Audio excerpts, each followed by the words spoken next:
Hapa nitaonyesha namna ambayo unaweza kuactivate window na Microsoft Office, ambapo unaweza kuactivate permanently na isiweze kukuuliza tena unless labda uninstall au install version nyingine. Cha kwanza utakuja kwenye window yako, kwenye start button hapa utasearch kitu kinaitwa PowerShell. Kitakuja hiki hapa. Zitakuja nyingi hizi, si ni PowerShell ya ICE. Tunachagua window PowerShell ambayo imesema yenyewe kama yenyewe. Kisha ichague kifunguka. Sasa inatokana na version nyingine wanafunga vidogo vidogo.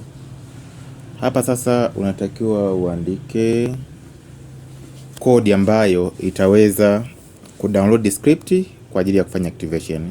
Ni IRM tacha nafasi https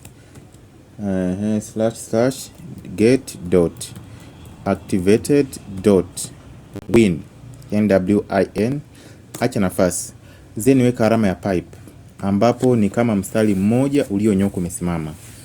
Mara nyingi huko kwenye ukiwa juu ya enter kuna mstari umenyoka na mstari ambao ni backslash, mstari ambao umelala kwa kuelekea nyuma, umelala kwa kuelekea hivi.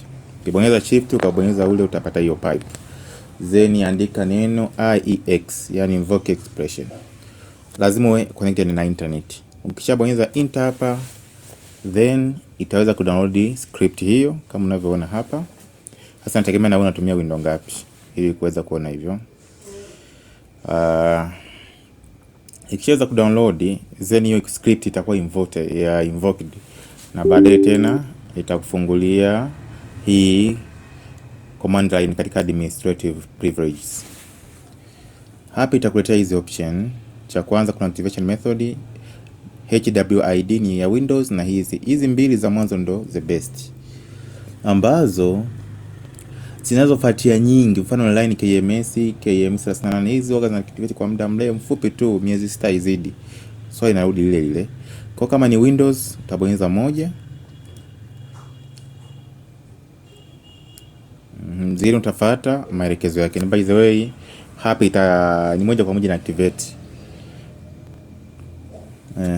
Mfano kama mimi hapa iko activated. Kama iko activated ungeendelea, lakini mimi nitarudi nyuma. Kama pia unataka Office ni hii namba 2 ndo the best. Zena yenyewe kama kuna hii install activation utabonyeza hiyo. Then utafuata maelekezo na mwisho itakuwa itakuwa activated. Asante.